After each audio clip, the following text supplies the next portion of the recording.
I was just gonna knock out like a real quick like arrow video. And then as I started digging in more and I started kind of thinking back on everything that makes like a great arrow, and I just realized I can't do it quick. This first video is going to be kind of a things you should think about when selecting.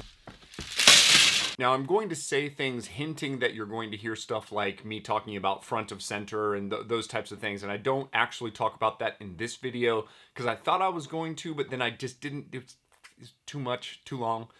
I talk a lot. This is arrow basics, but there's a lot of stuff in here that even if you're an experienced shooter, you may not have thought about, because honestly, some of it was stuff that as I was starting to kind of go through this, it was things I hadn't even thought about. And then obviously the reason that I stopped shooting Full Metal Jackets. Enjoy the video. Since the dawn of man, we have made tools designed to help us on our quest to feed our families. For archers, the tools still vaguely resemble those used by our ancestors. Modern technology meets a timeless tradition. Let's talk about arrows. If you didn't see your arrow setup in the beginning of the video, your setup sucks. And I'm sorry about that. You're literally not going to kill anything this fall. I haven't shot all the arrows in existence. Obviously, we're going to talk about some broad generalities of what makes a great arrow, and then I've got 3 good examples of arrows that I have liked and that I would recommend. If I don't name your arrow here, it doesn't mean it sucks. It means it might suck. Let me explain what I'm not trying to accomplish with this video. I'm not trying to find the cheapest arrow that is unacceptable to, oh, acceptable. This is the cheapest acceptable arrow. That is not what I'm trying to do. That is very rarely a factor that I think of, because what I think of is I want the best thing so that I have the most chance of success. And when we're talking about $90, $100 for a 6-pack of arrows, that is amazing.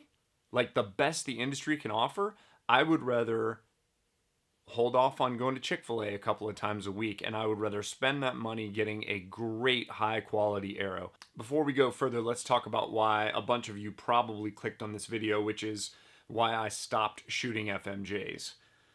These are about 12 grains per inch, which is about a grain per inch heavier than the majority of the other arrows that are similar spine that I'm shooting this year. So I'm needlessly adding 30 grains of overall weight to my arrow, and I would rather have that on a point if I'm going to add the actual weight.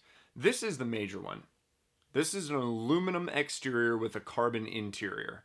And what happens with these arrows over time is as they're hitting your target and then wobbling when they hit, or as you have another arrow that hits off of them, slowly they will start to bend.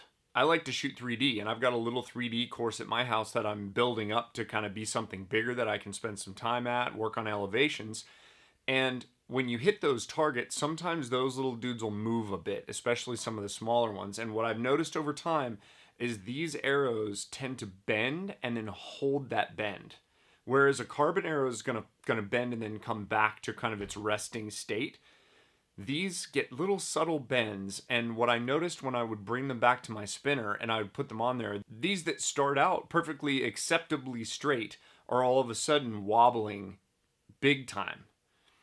And I wouldn't have noticed, but my groups are just slowly expanding on the target, and I'm just thinking, man, maybe today's just not a good day. Maybe I'm just not focusing in enough. These pull out of targets great. They obviously pack a punch. There's tons and tons of people using them.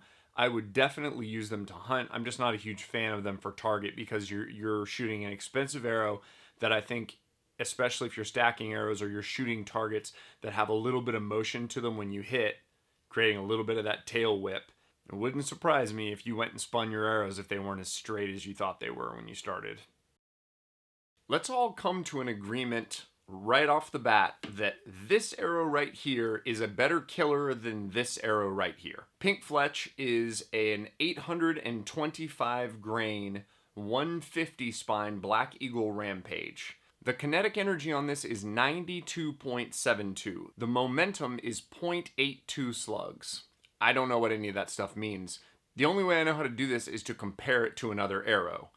This is a Black Eagle X Impact, 355 grain total weight, kinetic energy of 89.51, so they're actually pretty close on the kinetic energy scale. But the momentum of this is only 0.53. Momentum of the Rampage, 0.82. Momentum of the X Impact, 0.53.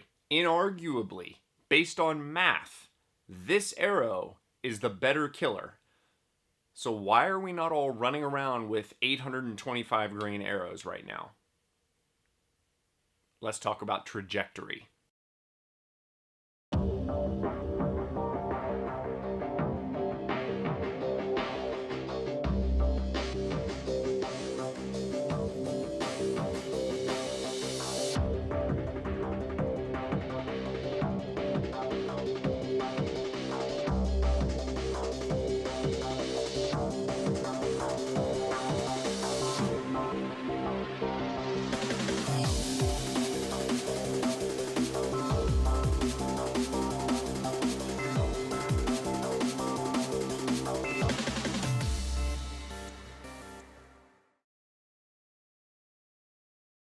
When it comes to trajectory, which is basically the amount of arrow drop that you get over a certain distance, just to kind of simplify it, the Rampage that's 825 grains sucks. It literally is horrible. Between 40 and 50 yards, I went out and shot it, and from 40 to 50, it dropped 2 feet. Just for reference, the X Impact dropped about 10 inches over that same amount. Why is that an issue? Well, it's an issue because you're shooting at an animal that potentially can move from the time you figure out the range to the time that you actually take the shot. Or you may just be kind of guessing. With the X Impact, I can say that's between 40 and 50. And I know that I'm probably going to be within 10 inches. So then I say, is it 40 or is it 50? And I go, it's 50. So then I aim a little bit high and I take the shot. Or I go, it's 40, and I aim a little bit low, and I take that shot, and the odds are I'm going to connect. With the Rampage at 825 grains, if you're off by 3 yards, you're out of the kill zone. Trajectory is 100% won by a lighter arrow. Momentum is 100% won by a heavier arrow. I like the visual of a ping pong ball versus like a baseball. Would you rather get hit by a ping pong ball going 50 miles an hour or a baseball going 20 miles an hour? Like, I'm going to throw it at your face. Which one would you rather get hit with? The answer is the ping pong ball, because even though it's going to carry a lot of speed, when it hits you, it's going to leave a welt. Whereas a baseball is going to hit you in the face, even though it's going slower, and it's going to potentially bruise or break my face. I'm assuming we're throwing at faces. The reason this is such a highly contested argument inside the archery community is because it's preference.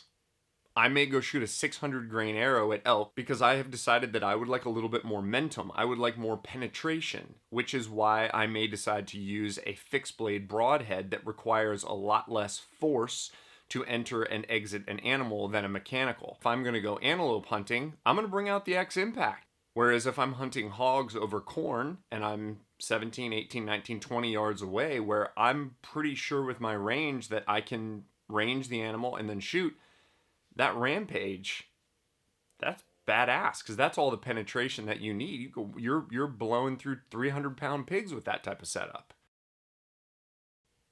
Now the question becomes, how much kinetic energy and how much momentum do I actually need to kill an animal? I don't know. Are you going to hit it perfect? Is it going to be quartering away where you're entering in through flesh and you're only exiting through one set of ribs? Are you shooting a moose? Are you shooting mountain lion? Are you shooting bobcat? Are you shooting turkey? The answer is, I don't know. This is another thing that you're going to have to figure out with your bow setup, how fast you're shooting. I've got a 30-inch draw. I'm shooting a 75-pound bow. So the numbers that I'm giving you are for my setup. If you're 27-inch draw and you're shooting 60 pounds and you're shooting the same weight of arrows, it's not going to be the same. Your trajectory is going to be considerably worse than mine is. So that's where you've got to do a little bit more research. 2 sites that I've really liked while I've been kind of going through this process. The Realtree camo site, I think it's just Realtree, and if you Google Realtree kinetic energy momentum calculator, it'll come up, and that's been really helpful. So I tried to kind of find a sweet spot for like the perfect arrow as far as something that's going to be like right between deer and moose. So in theory, on the, as much as you would ever need for a deer based on this Realtree site, which again, I don't know how accurate it is. 425 grain arrow at 260 feet per second was where it clicked down. When I went from 280 to 260 was where it clicked down into like deer mode. Again, I don't know how accurate the Realtree thing is, and I don't know how you can say this is how much kinetic energy and momentum is required for an animal. What if I go through one shoulder blade because I'm at an elevated position, but once I get through that shoulder blade, I'm totally clear? What if I bounce it off the knuckle because I shot low, but it's deflecting up and it's going to go off that and then up through the animal? What if I've got a frontal shot on an elk? Go mess around with the calculators. It's pretty interesting, and then build an arrow based on the game that you're trying to hunt. That's the thing that makes the most sense, because it's the same when we get into broadheads. Pick it based on your bow weight. If you're a 40-pound draw and you're 24 inches, don't shoot a mechanical. I can say that for sure. It's not going to work. It's going to literally be like shooting a big flat fist at something. It's going to go boop, and the deer is going to look at you like, what'd you just do? And then it's going to run away. You must determine the spine of the arrow based on your bow poundage, based on your draw length, based on your point weight. That is how you will figure out what the spine is specifically for you. And make sure you're doing your research, because if you put 200 grains of point weight on the front of an arrow that's only calculating at 100, you may have some tuning problems. One of the elements of a great group of arrows is spine consistency throughout the group. Spine consistency and straightness throughout the group is going to create a quiver full of arrows that all shoot the same. Arrows that you're not going to have to say, this is my favorite arrow, arrow number 1, my second favorite arrow, my third, my fourth, and then don't even, if we get to the fifth, it ain't hit nothing. I personally like a micro diameter arrow. I've shot all kind of different widths and lengths throughout time, but the advantage of the micro diameter arrow is it's going to penetrate the animal further because there's less surface of the area creating friction as it's entering the animal. Number 2, they buck the wind better than a big fat arrow. I mean, it makes sense. There's less surface area, so if you've got a steady crosswind, it's going to be less influence than a big fat arrow. They tend to be a lighter arrow, so even with a stiffer spine, it's easier to achieve a heavier front of center, which we're going to talk about later. And the last thing, which is one of my favorites, there's all sorts of different outserts and inserts and sleeves and flanges and every method of trying to make these arrows better hunting tools. Probably 100 different options you can buy, and we're going to talk about 3 of the systems today in this video.